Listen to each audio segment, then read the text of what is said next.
Hello, everybody. Welcome back. This is Asura at Asura Psych, and today we're going to be discussing IQ, or intelligence quotient, and its relation to socialization and communication. Now, that might sound like a difficult topic, but I really think this is an interesting thing to discuss. I've done papers on this, I've done freeform posts, and what I've done here today is kind of compile my favorite portions of my favorite posts and papers, and I'm going to read them in a way that is going to kind of be like my other videos. So instead of free form, this one's going to be a little more read and composed. I hope you all enjoy this discussion. Let's get right into it. Before we get deep into the conversation, let me be upfront about a few things that might change your perspective on this conversation.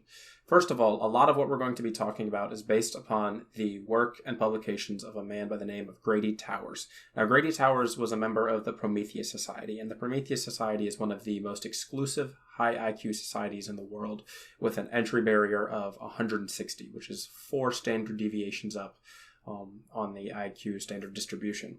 Now, we're also going to be using concepts from a early 1900s psychologist by the name of Letta Hollingworth, and she was a pioneer in gifted children studies.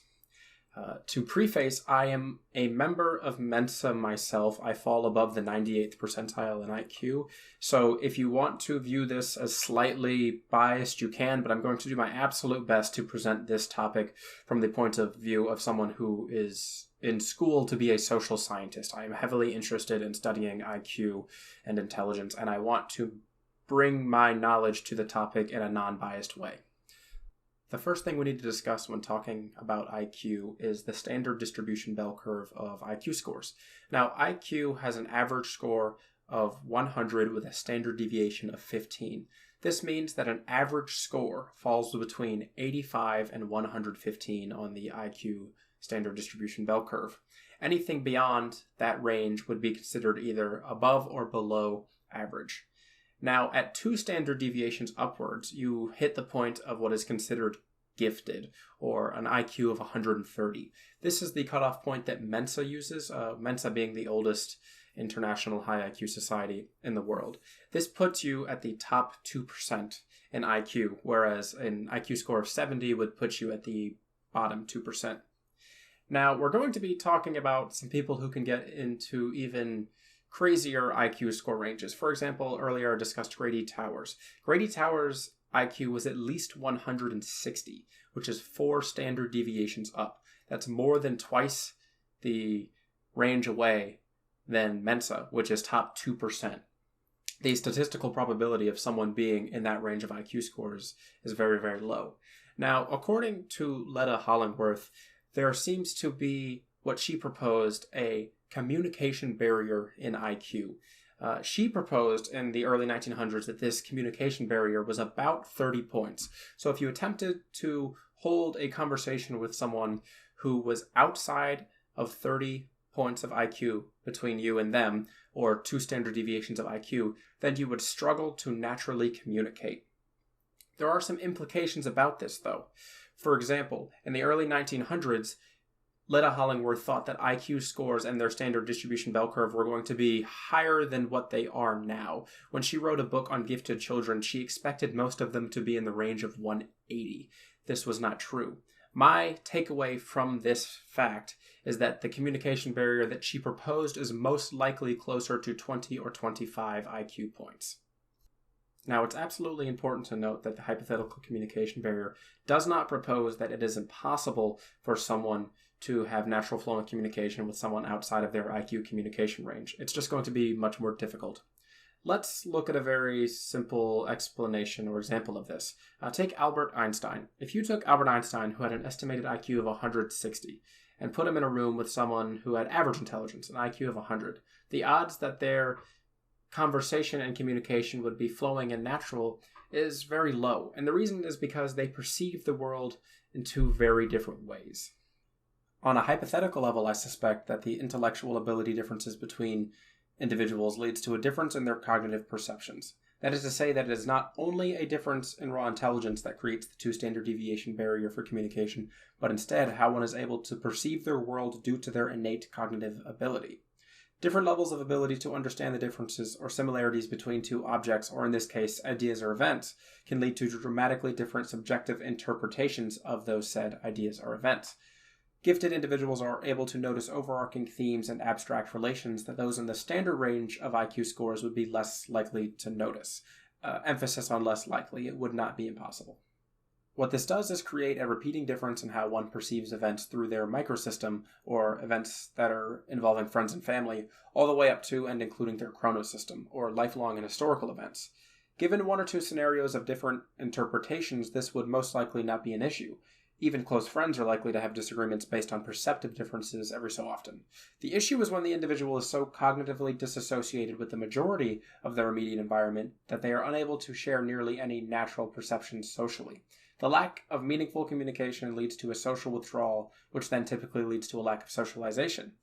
This theoretically turns into a negative feedback loop in which an individual would eventually lack the social skills needed to communicate, even if they came across others in which they could naturally communicate with. Socialization in psychology is an extremely important aspect of an individual developing healthily into a functioning member of society.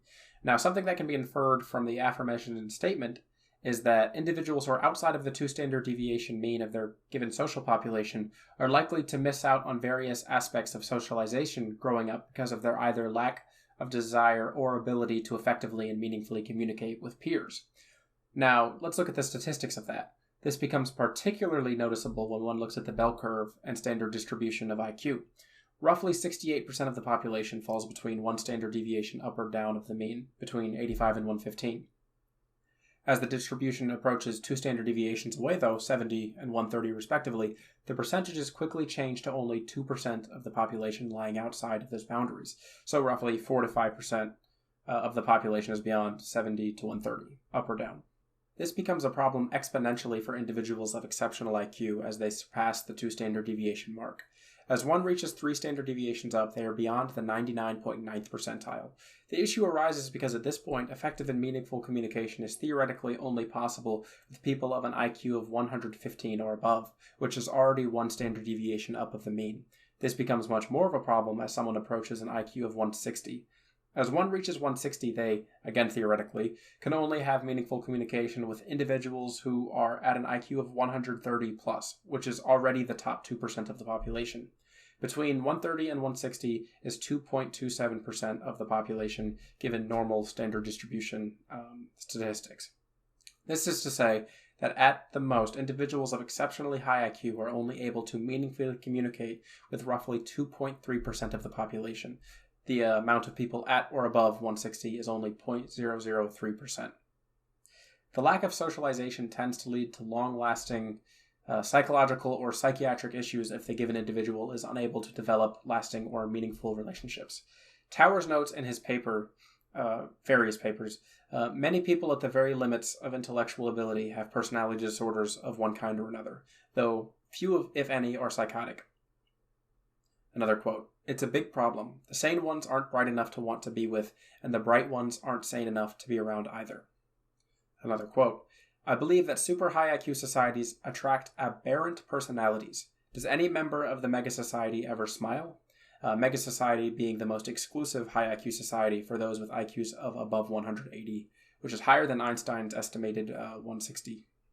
I have thought of hypothetical solutions to this problem, but as someone who's not clinically and professionally trained yet, not for a few more years at least, I'm still in the very early stages of ideas, but I'll share one with you.